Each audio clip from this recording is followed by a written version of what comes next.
Oh, I can't wait for this. He's one of the great characters and one of the great fighters in the history of the sport of mixed martial arts. He returns to action on December 16th at UFC 296 in Las Vegas against Paddy Pimblett, a fight that has captured the imagination of the community. Everyone has a take on this one. I can't wait to hear Tony's take on it. Here he is, El Kukui himself, Tony Ferguson. Tony, my old friend, What's up, brother? how are you? Good, my friend. How are you? I'm doing great. Thank you so much for joining us. I know you don't do a lot of these, so I really appreciate it. This is a big one. Could I ask, first and foremost, let's actually start in Salt Lake City. I know afterwards you were a little disappointed about what happened, and you kind of brought to lights, Tiny. How are your eyes? How's everything afterwards? Were there any serious injuries after that fight against Bobby Green? At first, it was kind of blurry, a little bit of double. Kind of not freaking out, but it was a little bit kind of just worrying about it. A couple weeks went by and everything started clearing up. Everything's pretty good. A little bit blurry, but no big deal. I'm gonna be real with it. So, slightly disappointed in the loss, but we learn, we live and we learn. Was there any talk about immediately rematching because you felt like it, it didn't end the way it should have ended? Was there any talk on your end, the UFC's end, about running it back? I think everybody just kind of left me alone. They knew I was pretty pissed off about it. No real big talks about it, but I know that obviously the brass, you know what I mean? Like, I don't know if they want me to win or lose, but I don't think they ever want me to lose. Same thing with the fans. And I'm just glad that we went out there and we actually competed. I mean, a guy like me with a bunch of losses like that, you know what I mean? A lot of people want to start talking about getting cut or retirement or doing whatever. I just been really just focusing on myself, finding my smile, making sure that all my ducks are in a row, and making sure that I'm mentally and physically and emotionally focused on this next one. And that was really what this time was about, was making sure that I could get myself back to where I needed to be in competition wise, and not just taking fights and then just randomly going out there and putting myself in shitty positions. The last couple of fights, I've really done that. The fights before that, I would really do that, put myself in uncompromisable positions just to create opportunity and not really capitalize off of it, but that goes right into training with it. So right now I'm in a good spot. Do you have any regrets when you talk about like things that you did in the previous fights? No regrets. Nah, man, not one bit. Went out there. The fans are just amazing. Win or lose, they just been fucking hyped. I can't believe it. And no, man, I love going out there. I love competing. I love competing against these international fighters. That's one of the biggest things that I love to do.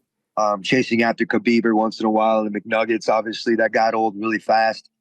Once Khabib retired, and that kind of fucking went everything, the energy level and everything off the training for that fucking dude. But it's still Tiramisu Tuesdays, McNugget Mondays. So maybe once these guys grow some balls, they'll come back to the game. But for right now, like, I'm going to be real. I'm with my old team. And the last time I was with my old team, we were slicing and dicing fuckers up. The last time we competed with my old team was Edson Barboza. Wow. So you're talking about I haven't really sparred or moved around and done this. I said it many, many times, but in reality, I've been going over there. I've been getting my pad work from my boy, Tyler Wombles, that classic fight team. And it's like we never missed a beat. It's completely different than the last couple of years of pad sessions and just training and training partners. And it's an eye opener to what I have missed. And I have not let myself go, but with pandemic, it hit me pretty hard, man. I had my team set and, we had a 12-fight win streak, but I never really talked about it, how hard that really impacted me when my team broke apart. But it fucking sucked. And then trying to put people together to keep that shit going, man. It was almost like kind of like a relationship. Sometimes you just got to say bye and then just move on. And I think finally I did that, and I'm able to trust again, which is very hard for a guy like me because everybody looks at me like a superhero. They always look like I have the right answer. And I usually do. I usually like to have the right answer. But this time I asked for help. And I asked for the right help, not just with Tyler, but a lot of other people, including my agents and family, friends. And it's been a blessing to be able to listen and to be able to comprehend and then understand of what I have to do in order to get back to where I want to be. I think all of this is music to all your fans' ears, and you have a ton of them, as you know. On the Monday after the Bobby Green fight, you posted on social media, like, you're not going anywhere. So enough of this talk. Did that thought of leaving the UFC or doing something else, did it ever cross your mind, a change of scenery? Did you think about any of that? Absolutely not. I love the UFC. I mean, I started from the very bottom mail room all the way up. I tried out three times for the Ultimate Fighter. And I try to explain to my kid that, like on Instagram and everything else, it looks like everybody gets it done the first time. But then, I show them a bunch of things where people, they fail until they get something right. And just like a good experiment or, when the light bulb or whatever that came up, people just didn't come over that overnight. It took many, many years to be able to do this, a lot of failed attempts. And I'm not ready to retire. Getting cut was never in my thought process. Retiring was never in my thought process. Only thing that was in my thought process is, what the fuck are you doing? Get your fucking shit in the gear. Do what you have to do. And train the way you fucking need to train. Like, quit fucking horsing around. Like, quit trying to help so many fucking people and help yourself get to where you fucking need to be so that way you can help other people. And that really put myself in gear. And like I said, it's not easy doing what we do inside that cage. It takes a lot of fucking balls, but we don't have the only occupation where it takes balls. So I'm blessed to be able to do what I do. And like I said, it's never been a thought in my head that to retirement. I've been competing for 35 years, Ariel. I don't know anything different but to win and to lose, or not lose, but I know how to lose. Losing is not, I don't like to lose. I fucking hate losing, but I do know how to lose. I don't like to be a sore loser, but I know how to get back on my bike and I know how to get going forward. And I know a lot of times when I was training, I always want to box. I want to box. I love wrestling. I love wearing shoes. I'm competing in all of my sports. I always wore shoes, never wore shoes in MMA, which is crazy. And I never practiced in a cage. The only time I'm in the cage is during the fight. And the only time I'm really sparring is in the fight. So there's a lot of different factors that I can check off. And I might have said this before in my other fights. So you always hear that, oh, you've said this before. Yeah, but there's a difference between saying it and then actually doing it. And instead of partially doing it, is doing it how you're supposed to. And that's where I'm at right now. And I got people checking on me, making sure they're like, hey, when are we going to do this? When are we going to do this? When are we going to do this? And when are we going to do this? And I'm also coaching football. My kids' Little League football team. I'm helping out with that. And it's been freaking awesome to be around a team. And I miss that vibe where it's not just a few people. The game has changed in MMA, where it used to be the Fertitas used to say, quit taking pictures with the whole class. You don't need to be that. The camps need to be centered around what you're doing. And that's what I started doing. But the game has changed. The game always changes. It always evolves. And now you have a whole bunch of people going out to these big teams and competing and practicing. And a big dog is going to think he's a big dog if he's around a bunch of big dogs. A big dog is going to think he's a small dog if he's around a bunch of small dogs. I got a German Shepherd that's around a couple French Bulldogs, and a little fucker thinks he can fit through the small doggy door. So it's interesting how that shit works, but I still got the character to do this stuff, Ariel. And so could you tell us, it was 2 Fridays ago, out of nowhere, Dana White announces Tony Ferguson, Paddy Pimblett, December 16th, the last pay-per-view of 2023. And this isn't one that people were talking, like rumors, whisper, like this one came out of nowhere. It was like an atomic bomb out of nowhere. Could you tell us, from your perspective, how did this come about? How did this fight come about? Did you ask for it? Did they approach you? Could you tell us the backstory? I've been in contact with Hunter. Hunter's a good friend of mine. The brass have always been pretty cool. They don't know me anything. I don't know them anything. I always send Dana a message once in a while. And we got a couple mutual friends and fighters. And I've been real with them. I've been as real as I possibly could with them and my agent and my family, my wife particularly, and my kids, and just been real honest with them and myself. And I've been digging deep, man. I really dug deep to what I really needed to do. Found myself emotionally and learned how to smile again, especially in this sport, especially after 6 losses. You would think that you would just give up, go hide and be depressed and go sleep all the time and do all this other shit that a lot of people would do.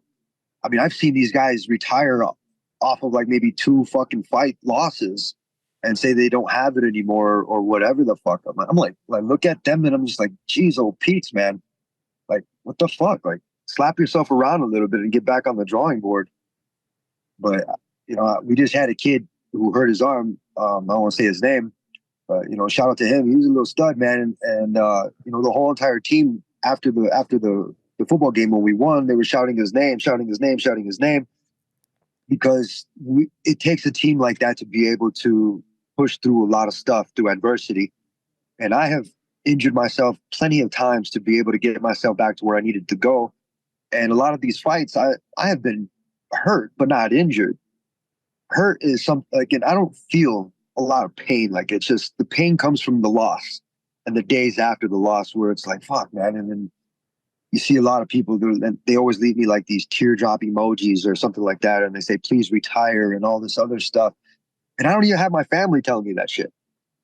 But sometimes that stuff right there, I see it. I just want to like reach through that fucking screen and be like, yo, snap the fuck out of it. You know what I mean? Quit leaving these fucking messages. Quit being so damn depressed. You guys are like depressed. Why? Because one person out there is doing something and you're going to let that affect you? Fuck no, dude. Like, I had to kind of think about like how inspirational the stuff that we do in the UFC is. It's not just myself, it's the UFC and what we do inside there. And never really sat there and thought about, the wins, losses, or the trophies or anything like that. I've always just been compete. And I know when Khabib left, a little part of me left with that.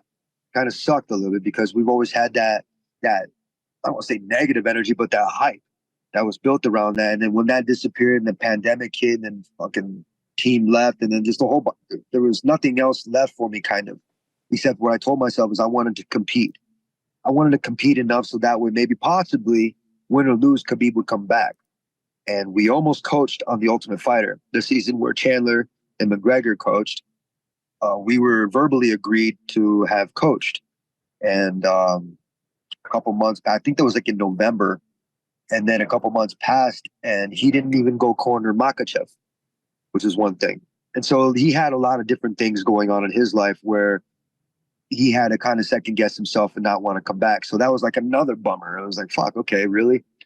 And so I had to find myself and kind of, like I said, let go of a couple things because, I mean, anger is not one thing you want to keep holding on to, and then that frustration that comes with it when you don't have that ability to take care of business or to make that amend. I still don't want to shake the fucker's hand. He's still fat in my book. Connor's still a fucking little bitch too, but at the end of the day, there's another day the next day. So that's preparing for whatever's going to be coming next. Are you still holding out hope? Yeah, it does. Are you still holding out hope that you can coach opposite him? If you can't fight him, is that still something that you're hoping will happen? Now, you know what? Tiramisu Tuesdays is always going to exist. Like I said, and Mondays or McNugget Mondays, that shit's always going to exist. I've planted that with CSO and all these different types of brands, and I don't give a fuck anymore. What I want to do is I do want to coach a season. I really do. I'm a great coach. I know I'm a great coach because I've had great coaching. I've listened to all my coaches. I still keep in contact with most of my coaches, even my old football coach from when I first started football.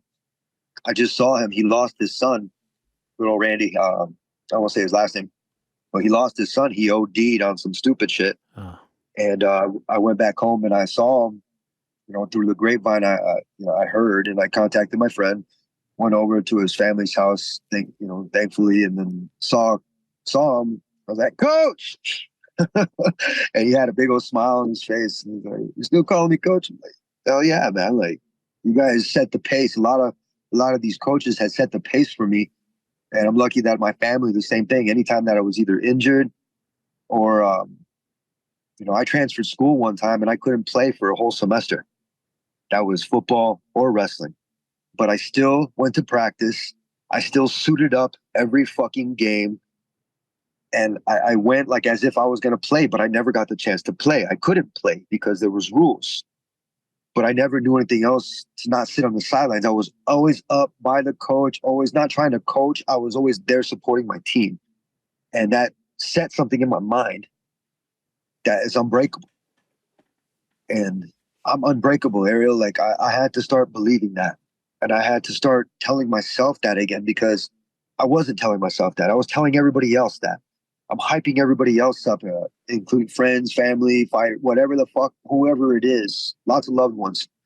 But I had to finally start telling myself that because I started to see myself kind of go like this a little bit, not being happy doing what I'm doing, not competing with a smile, not having fun with training, always kind of like bummed out. Every time I would go to my academy, I'd be fucking just like dreading and pissy and just like, fuck, here we go again. Because I would have people tell me like, why are you training all day when you're wasting your time and all that fucking shit got bumbled up in my head where it was just kind of like I stopped believing in myself. And it was fucking terrible. It was like the worst fucking thing, dude. Just because here I am, like listening to these fucking people that have never been to the top of where I have been, and they've never been as low as I have ever been. So why am I listening to all these people? Why am I giving them the time and day if they're telling me this shit, especially if I'm supposed to be trusting them in my camp? Fuck that.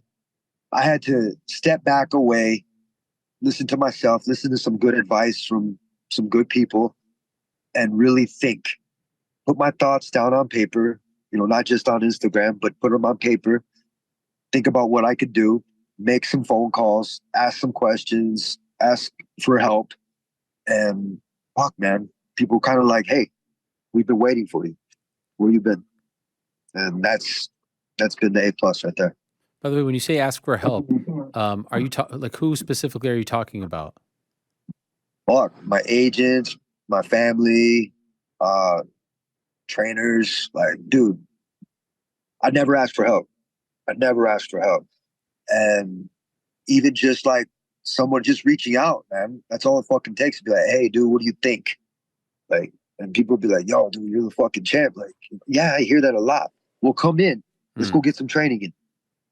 Well, fuck yeah. Thank you very much. That's all I was hoping for. Thank you very much because I've been doing this shit by myself for not by myself, but trying to put everything together or telling people what kind of combos I need to have or what kind of strategy I need to have. Like, I've been doing this for a long time, Ariel. And for a long time before I've been doing it not by myself, but handling a lot of the managing, I've had a team. And always been kind of shitty when a team breaks apart, whether, it might not be your fault. Half the time it's just people just have a lot of things that they have to take care of, like Rain Training Center. When Rain Training Center was around, I was getting a lot of good wrestling in. I was at Classic Fight Team. I was at 10 Planet a lot. And everything was local. Everything was close. So I was always going to class consistently. And I was always around a lot of big dogs. And with that, you hear Chael Sonnen all the time. Besides all the shit talk now, you always hear him say, and I remember that one time that he was sitting there watching me. He said in one interview where he said, one day I just I stood by, I just sat down and I just watched Tony train. And I knew he was watching me train. I always pay attention to everything. And he was the only one there most of the time, and I'm hitting the bags, and he never wanted to spar or nothing. Big guys spar with big guys, as Brock always told me. But I just remember that he was there, and I didn't think anything of it. I just kept doing what I was doing. But it was always times like that where I was always the most successful because I was always smiling. I was always playing my music. I was always doing my thing. I was always dancing, and I was always doing my stuff. Or if I was injured, I was always posting videos of me having fun, like a cool down. And people would think, oh, Tony's training like this all the time, and really not. But what it is my cool down, and it's a facade. It's something for everybody to kind of laugh at. And at first, everybody thought it was cringe, but now it's the meme of the shit. Like everybody's doing that stuff now, which is cool. And I wear my sunglasses, and everybody's wearing sunglasses. Wearing suits, and everybody wears suits and shit. So I kind of got played out on my own stuff because everybody started playing on it, and I stopped having fun with it. And I feel good. Like I feel really good about where I'm at. Like instead of having to try to impress people or to do things just because I'm supposed to, it's because I want to. And it's because I have that passion. I've always had the passion for it. But I have the passion to want to do what I have to do in order to get things done. If that makes any sense. Could I ask about Eddie Bravo? Are you back with him? Yeah, Coach. I always keep in contact with Coach, and it's hard because he's in LA. Um, but I'm making my rounds. I just contacted him actually yesterday or 2 days ago. We have a set schedule coming up. I just got my striking trainer's schedule. He's got some grappling in for me, and I've got Eddie over there. Same thing. He's got a couple Russians for me over there that are fucking just hardcore. Amazing. And yeah, dude, it's just there's a lot more that goes into it. But it's going back to mental conditioning about where I'm at. Here I am kicking steel poles and doing all this stuff, and everybody's like, "Well, how the fuck are you doing this, dude?" Like, and then you got McGregor, McNuggets fucking kicking a concrete shit and then going and putting a fracture in his leg during a fight, where it's a lot of people will emulate what I do, but I never copy anybody. I really try not to copy anybody, and I try to have my own stilo with a lot of stuff. And so I had to find myself about what I wanted to, or how I wanted to go about it. Do I want to rush into it, or do I want to take it step by step by step, day by day by day, and go about it? And right now, I just got done doing 3 miles. I bear crawled for I don't know how fucking long. Like I'll send you the pictures of like this park. It's fucking crazy long, and I bear crawled all the way to the end of it. Took my breaks, never stood up, but just kind of like one hand on the ground, like a football stance. Wow. And I went all the way through to the end. I replayed the same fucking song, like over and over and over, all the way to the end. And I get up, I finally stand up, and I look all the way at the other end of the park. I'm like, fuck, here we go again. And I'm making myself work. And I'm actually getting tired doing my own work again. And I haven't done that in a long time. My conditioning is really good. And I'll reflect back to the Bobby Green fight. I went up to Big Bear. I hauled up all my stuff, trying to emulate the same camp that I did for UFC 216 with Kevin Lee. And it just wasn't the same. It just wasn't the same. I had people telling me, stop running. Like, stop running like this. And I listened.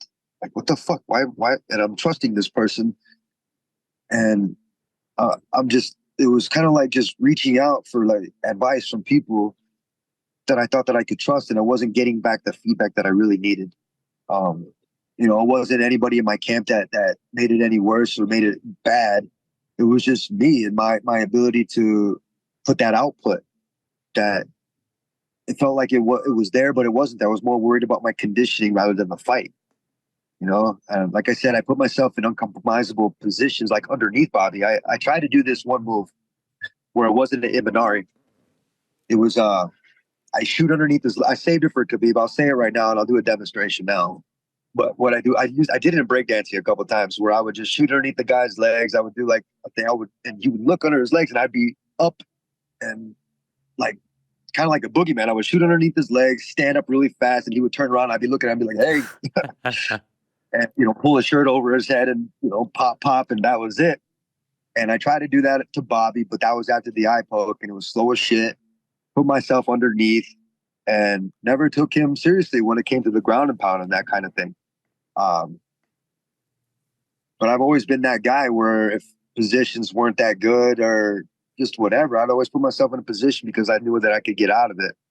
And, like even when I got choked out, like I knew if I had a little bit more grappling, the way I went about doing that, I would always choke people out that way with like a Von Flue type of move. And as soon as I did a fucking stupid ass thing that I did, I already knew that it was kind of sunk in. And it was bullshit, man. Like, I didn't know. I remember how much time was left. I knew it was short time, but I put myself in these fucking positions, and I'm so tired of it. I'm so fucking tired of putting myself in these fucked up positions where it loses me a match. It's trying new things in the fight rather than in the practice room.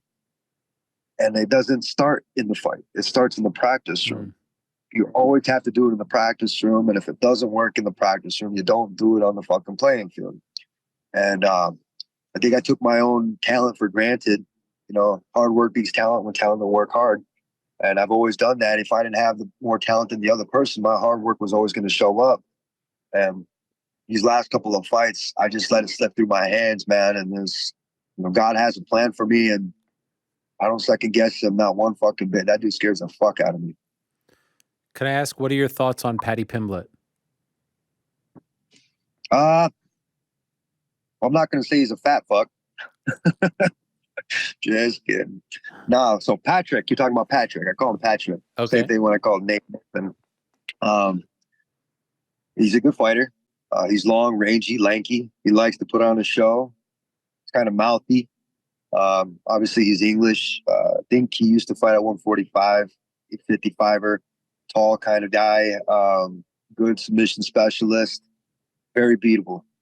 He's on a 6-fight win streak. The last fight that he had against Jared Gordon, everybody says that he ended up losing.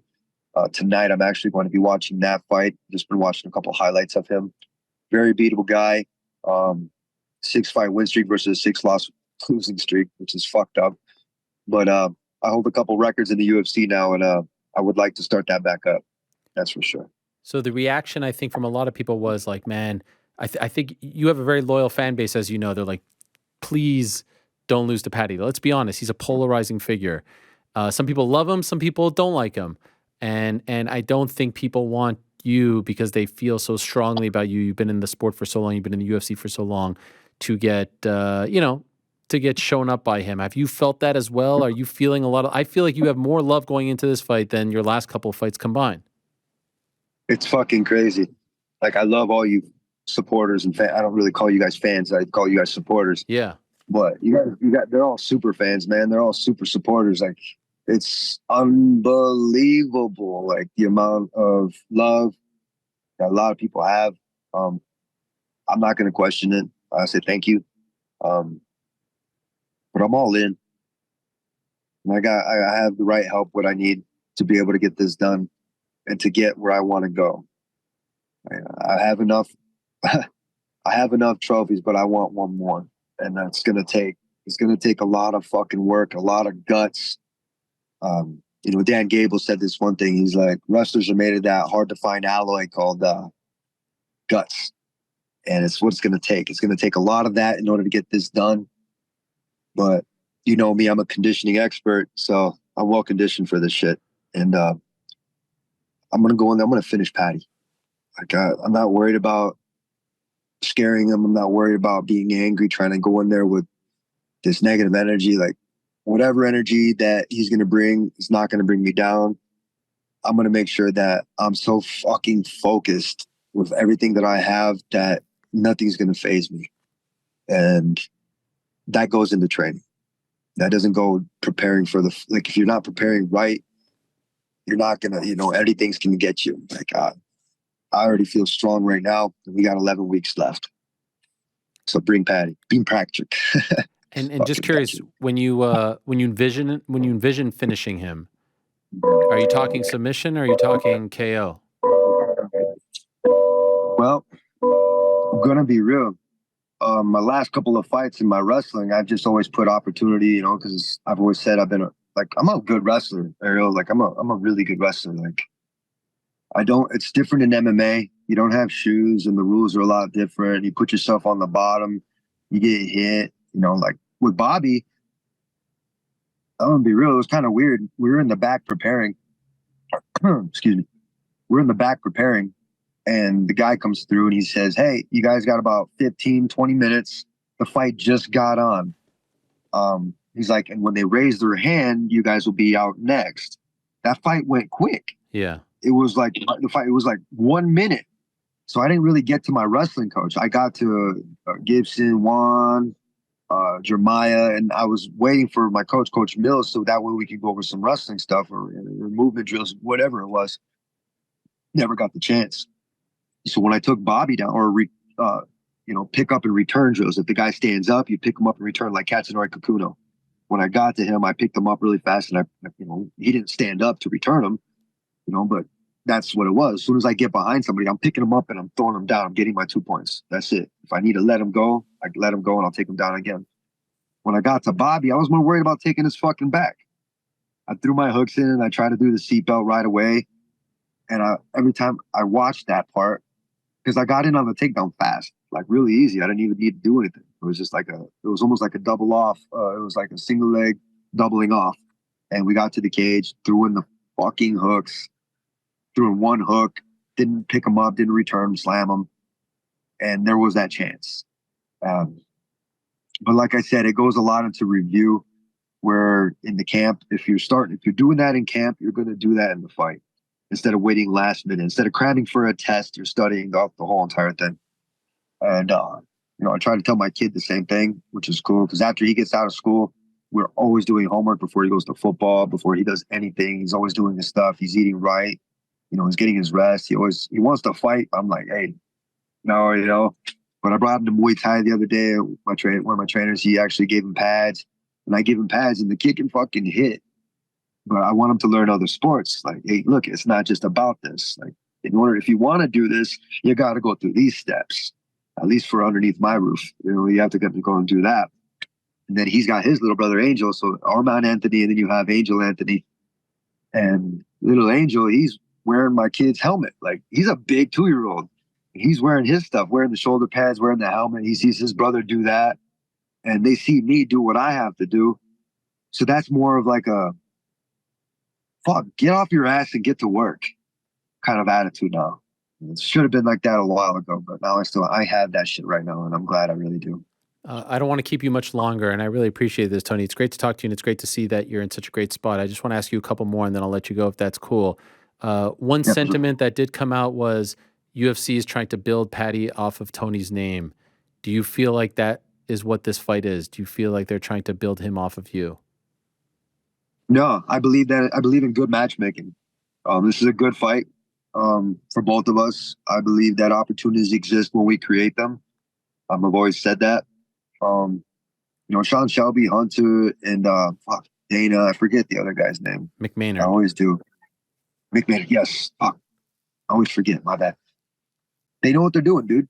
I mean, they've been doing this for so long, and I know that I'm a fan favorite. I know I'm the main event for this card. I don't even fucking know who else is fighting. Like, I really don't. I'm pulling in all the fans. I'm going to be pulling in a lot of ticket sales for this thing, and that's the coolest shit.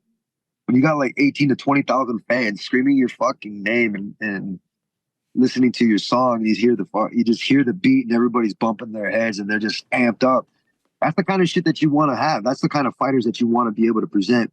And I know Paddy's got the same kind of thing over there, but man, I think it's a good fight. I'm ready to go out there and I'm ready to win. I'm ready to go for that finish. I haven't had a finish in a very long time. I'm due. That's for sure. One thing that I think is very exciting and promising about the Tony that I'm speaking to right now, if you're a Tony Ferguson fan, and I wonder for you as well, is, and let me know if you disagree with me, the last couple of fight weeks, especially when you got to, usually it was Vegas, but other places as well, last one, Salt Lake, it felt to me like you weren't just fighting your opponent, you were perhaps fighting the promotion, you were fighting the history, you were fighting some of the bad luck. It feels like you have let all of that go and that you're in a very positive place and you're just focused on yourself and the opponent, the task at hand. Is that a fair assessment of where you're at right now and perhaps maybe some of the stuff that was going on in the past? I had to really open up myself to be able to accept what I could, what I can, and to close myself and create boundaries around things and people that were not good for me. A lot of negative energy, just trying to keep that around and try to make it positive energy took a lot of energy. Like I said, letting go of a lot of things, kind of like relationships and holding on to that shit takes so much work, and interviews take so much work and energy. And I used to just fucking hate it after a while because I've taken a lot of heat. I've gotten a lot of good stuff. It's just always been like this. Always been like this, from my title to losing it to like all this shit, and just like, but I texted Dana one day and I was like, and after we had our conversation, I told him, I was like, you don't know me shit and I don't know you shit. And it really took a second for both of us to kind of think about that we finally started having respect for each other. And I really had to open myself up to really look to see if I still wanted to do this. I'm gonna be real. Like, I do want to do this. I still want to compete. Like, I'm not ready for boxing. Like, I'm not. I have to kind of let that go. Like, you're not boxing yet. Stop training boxing all the time. Like, there's more than just throwing hands. You have to prepare MMA. It's MMA, and I used to do that. Like I used to pick apart my fighters like it was chess. Like I used to go in there and do all that stuff. So I had to think about it like how you were talking about, like, you know, the promotions and the interviews and stuff. Like, when's the last time I did an interview with you with the video? Yo, Never. I think this is the first time. Very first time. And how many interviews have I done? So I really had to open myself up to a lot of things. And these are the steps I'm taking, man. I'm a fucking different person, thank God. And I really want to win. I really want to win. I'm not wishing. I'm making it happen. I really want to win. Do you feel like this is a must win for you? I don't want to say a must win. I'm going to win. A must is something that you feel like you're pressured in order to do. I think there's a lot of pressure on a lot of people when it comes down to, like, with a lot of people, like putting that pressure on people. Like, I feel it. Like, I'm nervous. I'm gonna be real. Like, it's a good feeling to have. Not being overconfident, not doing that, and then having that nervous energy makes you want to get back in that room and train harder. And like I said, I feel fucking phenomenal. I feel really good, man. Especially being around team again. You know, my little man's team, my team, having my close circle. Like, my close circle is good. It's very good. You know, I talked to my godfather. You know, he's gonna be making the trip to the fight, and I don't think he's ever been to one of my fights. So, like, there's a lot of good support that I'm bringing back, which is phenomenal, dude. Like, I feel really good, Ariel. Like, I feel really good. Like, I feel like I'm not pressured to do shit. Like, I really want to go in there and I want to do this for myself. Like, I want to do this for myself, my kids, you know, my wife. I want to do this for not just for myself. I want to do it for my close circle. So that way they see all the stuff. They see the pain. They see that and they worry about me. They don't want to see me in the hospital. You guys don't want to see me in the fucking hospital. You guys don't want to see me get hurt. I don't understand why you guys want to see everybody else get hurt, but that's kind of cool. I mean, that's better not me than them, you know? But this is that kind of a sport. And, you know, pandemic kind of hit and you had to kind of like be brothers with everybody because it was like that time, you know, that era where we're at, you know, we'll say biblically, but, you know, it just took a second for me, 6 losses for me to be able to snap the fuck out of it and really get back to what I need to do, which is kicking ass. Well, this has been fantastic. I really appreciate this. And I'm happy you brought up the video because when they told me here on our chat, he's got his video on, I was like, whoa, this is a different Tony because it's always been audio only. And this has been huge. I joked with your agent, Lloyd Pearson, who I'm a big fan of as well, that you could clean up for us on a very busy day on this program. And this has been the best way to end this busy day, Tony. Really, I think I speak for everyone when I say it's great to see you in this spot. It's great to see and feel how happy you are and positive you are and excited and energized for December 16th. And I know you have a legion of people who are backing you, and I know that you feel that as well. So thank you for doing this. Good luck in training. And good luck on December 16th. Anything you want to say in closing before we go? Anything to the people, to the public? I know you don't do a lot of these, so anything you want to say to the people?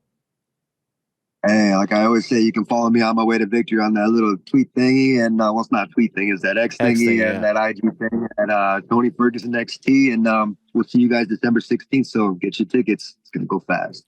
Thanks, Tony. All the best to you. Appreciate you doing this. Whoosh. There he is, CSO Tony Ferguson. How about that? Wow.